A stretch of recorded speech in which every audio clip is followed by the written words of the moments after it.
Olá! Eu sou a professora Elisete dos Santos, esse é o meu sinal e você está no Som das Mãos. Que alegria ter você agora para essa nova temporada. Nós iniciamos hoje um novo percurso de conhecimento. Fico muito feliz de saber que você chegou até aqui.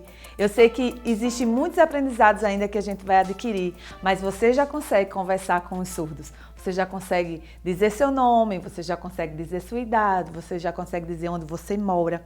Você já consegue se comunicar de uma forma básica. Mas eu quero te convidar para ir mais fundo. Eu quero te convidar para um novo momento, que é essa segunda temporada que inicia hoje. A gente vai mergulhar mais profundo um pouco nesse conhecimento. Então, vem comigo hoje para conhecer os parâmetros da Libras. É muito importante conhecer esses parâmetros para que você perceba que Libras não é algo solto. Às vezes a gente acha que é mímica, né? Às vezes a gente acha que é, enfim, imitação, mas não. Quando a gente conhece os parâmetros, nós vamos entender exatamente como funciona cada sinal e por que você está fazendo aquilo, tá? Então, alfabeto manual. A gente já viu lá na nossa primeira temporada, no curso básico, que o alfabeto manual, ele nos auxilia a dar nome àquilo que não tem sinal ou que você não conhece o sinal. Por exemplo, o meu nome, você já sabe que é Elisete. Mas se você não souber que meu sinal é esse, você vai dizer meu nome com o alfabeto manual. Objetos, lugares, pessoas, tudo isso pode ser dito através do alfabeto manual quando não se tem ou não se sabe, não se conhece o sinal. Preste atenção que é muito importante. Nós não conversamos em Libras através do alfabeto manual. Um texto comprido, uma história comprida, não se fala assim. O alfabeto é um auxílio, certo? Um auxílio. Então entenda, você não vai fazer toda uma fala apenas com as letrinhas, tá? Dialetos sociais, regionais e situações. Então, são mudanças históricas, né, que acontecem no sinal com o passar do tempo. Essas mudanças acontecem também, se você perceber, na sua língua. Se você é ouvinte, a sua L1, a sua língua natural, ela é português e ela acontece. Por exemplo, antigamente era vós me ser, depois virou você e alguns dizem ser. Né? Vai enxugando, vai diminuindo. Na Libras isso também acontece, essas mudanças históricas vão surgindo. Por exemplo, o sinal de branco, a cor, isso aqui é o sinal de cor. Então a cor branca, ela era feita assim, ó. A letra B, assim. Aí com o passar do tempo ficou branco, no braço inteiro. Então ela vai se desenvolvendo, vai tendo o seu dialeto social, a sua situação e a região. A gente tem que se lembrar que nós temos um país enorme e essa questão de região é bem interessante. Algumas palavras são ditas em Libras de um jeito aqui no Nordeste, mas lá no Sudeste é dito de outra maneira. Então você só precisa entender que isso não vai confundir você na conversação. É apenas uma questão regional, que no contexto da história você vai entender bem o que está sendo dito. A outra é a inconicidade e a arbitrariedade. Veja bem, às vezes a gente quer que o sinal ele tenha alguma semelhança com algo, né? Os sinais não são um desenho no ar, mas a grande maioria dos sinais é arbitrária. Então, ela não mantém nenhuma relação com semelhança. Por exemplo, o sinal de água. O sinal de água é essa configuração de L aqui e esse movimento.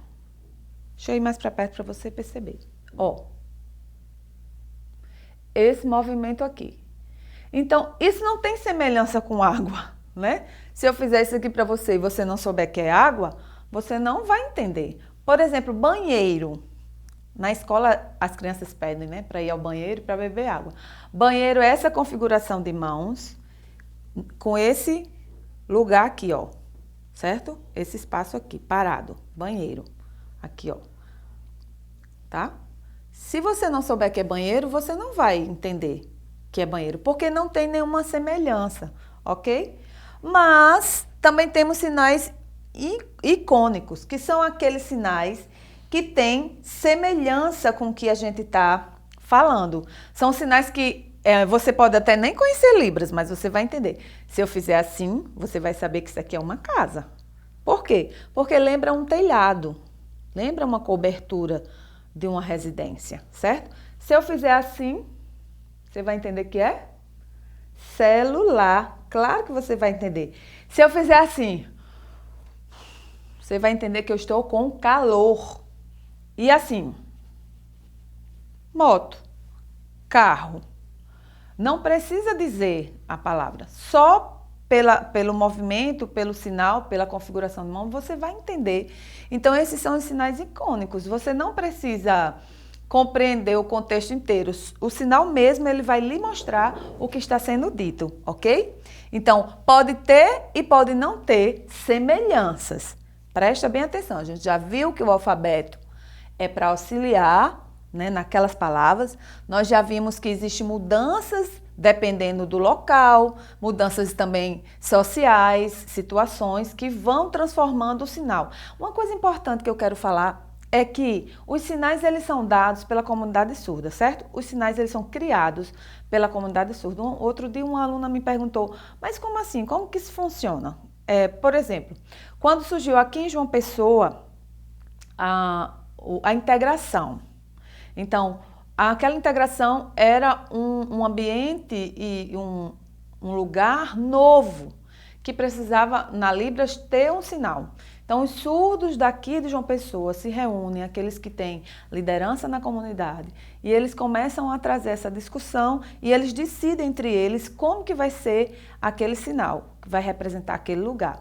Assim também foi com a Estação Ciência, tudo que vai sendo construído, tudo que vai sendo transformado, tudo que vai acontecendo, coronavírus, outras coisas que vão aparecendo, os surdos vão se reunindo ou de uma maneira regional, como é a questão dos monumentos da cidade, né, dos lugares, etc., ou uma questão nacional, como essa questão do vírus. Então, eles se reúnem e decidem entre eles qual o melhor sinal, o que vai identificar, o que vai representar melhor. Mas ele pode ter semelhança ou não com aquilo que está sendo dito. Geralmente, eles buscam que tenha algum tipo de semelhança ou pelo menos uma lógica para que seja mais tranquilo a gente decorar, tá certo? Então, configuração de mãos é a forma que a mão assume. Nós temos 63 configurações de mãos. Uau, professora, e agora? Eu vou aprender 63 configurações, vou aprender 1, 2, 3, 4, várias. Não, você vai aprendendo naturalmente, né? Naturalmente. Começando o alfabeto manual, você vai aprendendo naturalmente as configurações. Essa é uma configuração, essa é uma configuração, essa é uma configuração, né? Você vai vendo que com o passar do tempo, os sinais, você vai percebendo quais são as configurações. Essa é uma configuração. Então, vamos dizer, por exemplo, sentimento. Essa é uma configuração, sentimento. Sentimento, certo?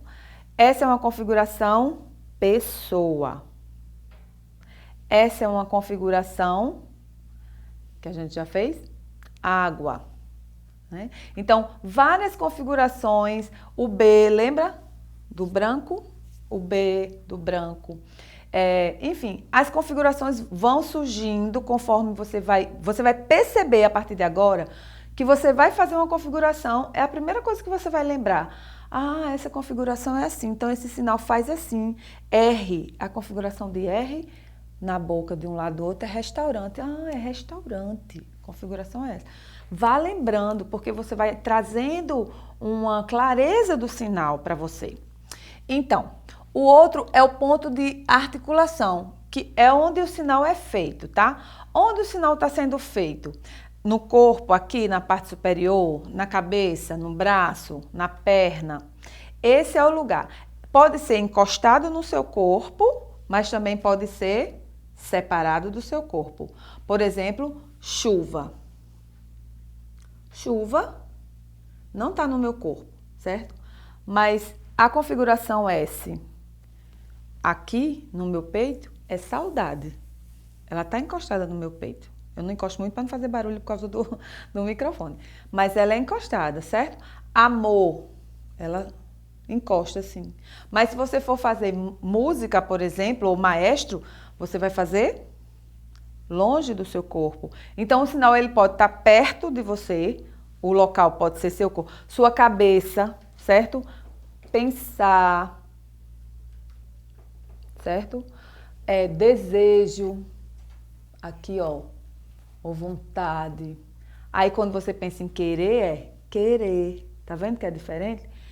A configuração é outra e vem solto, no lugar livre do seu corpo, certo? Pode ser esse ponto de articulação é onde é feito o sinal. O outro é um movimento, que pode ter ou não movimento. O sinal pode ter movimento ou não. Pode ser um sinal parado e pode ser um sinal em movimento. Por exemplo, idade, a configuração de Y, aqui e sobe. Tem um movimento, certo? Mas, por exemplo, um sinal que não tenha movimento é aqui, ó. T. Fez, parou, certo? T. Outro sinal que eu quero que você entenda, o movimento, a configuração, que vai fazer toda a diferença. Olha essa configuração aqui. O movimento é aqui, ó, na testa, costurando. Esse sentido é difícil, tá vendo? É a mesma configuração, lembra da configuração? É a mesma configuração, só que o ponto de articulação é a testa e o movimento é desse, ó, como se fosse costurando. Isso é difícil. Mas se eu fizesse a mesma configuração e o mesmo movimento, mas o ponto de articulação for aqui, é lombriga, né? Você tá com um bichinho na barriga, certo? Então, existem sinais que... A maioria dos sinais, normalmente, a maioria dos sinais tem movimento. Existem poucos ou alguns sinais que não tem movimento, porque o movimento faz parte até da beleza da língua, tá? Então, expressões faciais e corporais. Gente, sem expressão não tem como você dizer o que está sentindo. Todos nós somos expressivos, até a pessoa mais tímida, ela é expressiva. Então, a expressão corporal e facial, ela está dentro da língua de sinais de uma maneira entranhada, que não tem como separar. Ai, mas eu tenho vergonha. Quando você fala, você que é ouvinte, você faz também expressões, porque você não percebe, é natural. Para o surdo é natural ser expressivo. Inclusive, existem alguns surdos que nem são tão expressivos assim. Mas a língua, ela vai trazer a beleza e a clareza quando você expressa através do corpo e através do rosto. Então, feliz, alegre, triste. Você fez expressão, certo? Orientação direta ou indireta. As orientações com relação aos parâmetros. Então, as orientações funcionam assim, são sinais que têm direção. Por exemplo, ó, eu vou chegar, né? A pessoa está chegando. Ou eu vou, certo? Eu vou voltar. Então, indica ela, ele, nós, é indicação, é direção. Então, gente, os parâmetros da Libra são muito importantes para essa nova temporada que a gente vai começar hoje. E foi muito bom ter você conosco nesse primeiro dia dessa segunda temporada. Fica conosco, a gente ainda tem muita coisa para aprender. Vem muita gente legal por aí que nós vamos trazer como convidados, tá? Então, beijo, beijo.